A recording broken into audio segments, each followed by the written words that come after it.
For some reason, God knows why, I thought I'd trust a small, local credit union with my savings. You know the type: hand-painted sign, friendly slogans, promises of community values. I wanted to support local. I really did. I figured a small credit union would treat me like a person, not a number. But apparently, the only thing small about them was their ethics. A few weeks ago, I tried withdrawing cash from an ATM, and guess what? My card didn't work. No big deal, I thought. I went inside the branch, waited in line for 15 minutes, and politely asked the clerk for help. She barely looked at me. Her tone had that fake sweetness that tells you she's one bad day away from snapping. "Oh, you can just use a manual code," she said, tapping away at her keyboard. "It'll take the cash directly from your account." She handed me a slip with a number on it like she was doing me a favor. I thanked her and walked out, relieved that at least I could still get my money. Little did I know that one innocent interaction would start a nightmare that lasted over a month. Fast forward a few days. I wake up, open my banking app, and nearly choke on my coffee. Account frozen. Balance locked. Funds inaccessible. I thought it was a glitch, maybe a delay. But when I called their support line, the woman on the phone gave me a tone like I just confessed to a crime. "Your account is under review due to suspicious activity," she said. I was stunned. What suspicious activity? "I literally withdrew cash from your own branch." She sighed like I was wasting her time. "Sir, our system flagged a discrepancy. You'll have to wait for the investigation." Investigation? I repeated. Into what? "It's your system that's delayed the balance update." Her response: "Well, maybe next time you shouldn't use so many alternative methods. That's what happens when people try to bend the rules." Bend the rules. I followed their instructions. Every call after that was worse. Snarky tones. Dismissive words. At one point, a rep actually said, "Maybe if your last name wasn't so foreign, the system wouldn't get confused." That line hit me like a slap. I sat there in silence, heart pounding, my fists trembling against the desk. It wasn't just incompetence, it was bias. They didn't just lock my money. They locked my dignity. Days turned into weeks. Rent was coming due. Bills piling up. I was living off scraps, watching my own money sit hostage in their stupid review queue.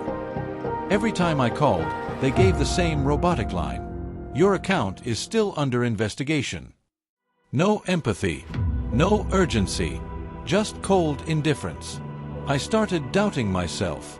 Maybe I'd made a mistake. Maybe I'd triggered something unknowingly. But deep down, I knew this wasn't about protocol. It was about how little they cared about someone who didn't fit their regular customer mold. I'd had enough. One night, I was venting to my family back home on a video call. My younger cousin, tech-savvy, mischievous, and way too online, listened quietly, then grinned. "You know what you need," he said. "A little digital karma." I laughed bitterly. "And how exactly do I get that?" He sent me a link. It was a Russian website that paid people a few rubles to post comments or reviews online. You could tell them exactly what to write, choose where they posted it, even pick between American-looking profiles or other regions. At first, I thought it was ridiculous. I mean, paying strangers online to spam a bank's social media? Come on. But then I looked at my frozen balance, my own money being held hostage, and thought, what do I have to lose? So, I spent $3. That's right, $3 for digital chaos. Using a few AI-generated prompts, I wrote dozens of fake complaints. Some accused the bank of poor service.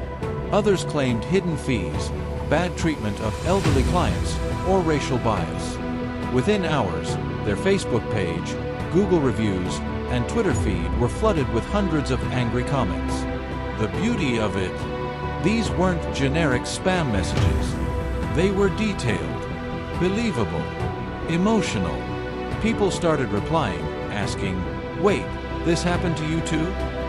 The snowball effect was glorious. The bank's social media team must have been drowning. They couldn't delete comments fast enough. And me. I sat back with popcorn, refreshing their Facebook page like it was a live-action movie. The next morning, my phone rang. Unknown number. I answered cautiously. "Hello, is this Mr. Name?" A voice asked, calm but nervous. "This is the call center manager from Credit Union Name. We've reviewed your case and we completely understand your frustration." Oh, now they understood. He continued, "We'd like to resolve this immediately. If you no longer wish to keep your account with us, we'll initiate a full balance transfer, plus a $50 compensation, to any bank of your choosing."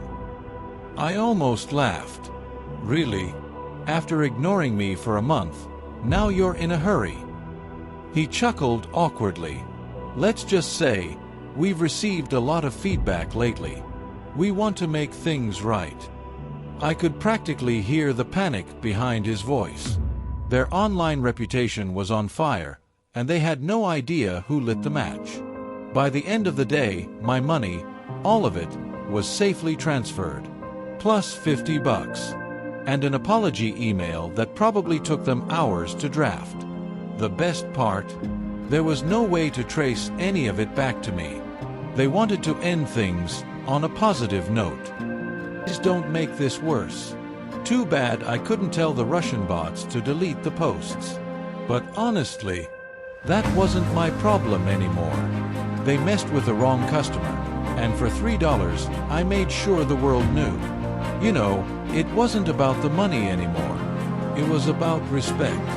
About proving that even the smallest person, with the tiniest budget, can make a giant institution tremble when they cross the line. Sometimes, justice doesn't come from the system. It comes from creativity and a little bit of chaos. They say money talks, but sometimes revenge speaks louder. If this story gave you chills or made you cheer, hit that like button. It helps a lot. And tell me in the comments, what's the pettiest but most satisfying revenge you've ever seen? Don't forget to subscribe for more real Reddit revenge stories, where karma always finds its way home.